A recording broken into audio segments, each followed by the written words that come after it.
राहुल गांधींची भारत जोडो यात्रा सुरू आहे आणि या यात्रेला यायचं आमंत्रण त्यांनी दिले का? भारत प्रवेश आहे का मग? नाही राहुल गांधींच्या उपस्थितीत पक्ष प्रवेश आहे का? नाही तसं तुमची इतर पक्षासोबत काय चर्चा झाली आहे? कोणाचे फोन आले तुम्हाला त्याबद्दल काय? मला राष्ट्रवादी काँग्रेसकडनं सुप्रियाताईंचा पण फोन झाला आहे.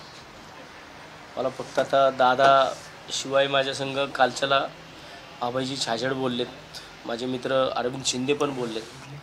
हे काँग्रेसमधून सुद्धा 2-3 नेत्यांचे मला फोन आले. रवी भाऊचा सुद्धा काल वाढदिवस होता, पण तरी पण वाढदिवसाच्या शुभेच्छा देण्यासाठी मी रवी भाऊला फोन केला होता.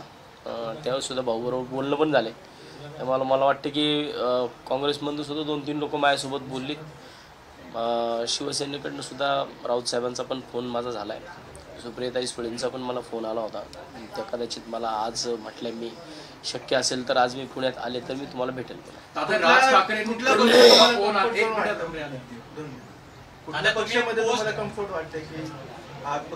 अजून इथंच कम्फर्ट आहे. मी या जागेवरती पक्ष सोडलेला आहे मी, पण मी परिपक्व आहे. गेल्या 15 वर्षामध्ये पुणे शहरामध्ये सक्रिय राजकारण करतोय. त्यामुळे मला योग्य वेळी काय मूव करायची ती मी 100% करेल. आता राज ठाकरेंकडनं काही फोन आला का? मुंबईतल्या कुठल्या नेत्यांचा फोन आला का? कारण सगळ्यात महत्त्वाचं आहे की राज ठाकरेंच्या जवळचे जे नेते त्यांनी तुम्हाला फोन करणं अपेक्षित आहे, कारण की पुण्यातल्या शहरातल्या पदाधिकाऱ्यांना तर थेट सूचना होत्या की माध्यमांशी बोलू नका, कुठल्याही प्रतिक्रिया देऊ नका. पण मुंबईतल्या काही ठराविक नेत्यांचे फोन तुम्हाला आले? मला नांदगावकर साहेबांचे फोन आले होते. शिवाय मला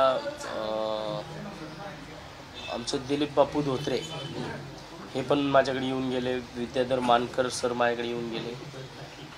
बरीच लोक माझ्याकडे येऊन गेलेली आहेत. आणि मी पण फोनवरतून मी अनेक महाराष्ट्र सैनिकांसोबत बोललो, शाखाध्यक्षांसोबत बोललो, परंतु मी प्रत्यक्षामध्ये नेत्यांसंग कुठल्या बोललेलो नाही आहे. बाळानांदकरांनी तुम्हाला पक्षाचा जो राजीनामा तुम्ही दिला तो मागे घ्या अशी सांगता केली होती का? त्यांनी सांगितलं का तुम्हाला? नाही, मी बोललोच नाही आहे. कारण मी या सगळ्या गोष्टींच्या अगोदर सगळ्यांसंग खूप बोललो आहे. गेली 2 वर्ष झाले मी ह्याच गोष्टी बोलतोय की शहरामध्ये जर पुणे शहरामध्ये पक्षवाढीला लावायचं असेल, पुणे शहरामध्ये पक्ष वाढवायचा असेल, तर मला वाटतं की काही लोक आहेत की जी फक्त या ठिकाणी पक्षाच्या सुपाऱ्या घेतल्यागत काम करतात पुण्यामध्ये. त्या लोकांना थांबवण्यासाठी मी सगळ्यांसोबत बोललो. मग त्यावेळेस जर काहीच झालं नाही तर मग आता मला फोन करून मला थांबवून किंवा माझ्यासंग बोलून आता काय होणार आहे त्याच्यामध्ये असं की देश विदेशातील प्रत्येक घडामोडींचे लाईव्ह अपडेट मिळवण्यासाठी आता साम टीव्हीच्या सर्व सोशल मीडिया प्लॅटफॉर्मला लाईक, फॉलो आणि सबस्क्राईब करा. तसंच सर्व नोटिफिकेशनसाठी बेल आयकॉन प्रेस करायला विसरू नका.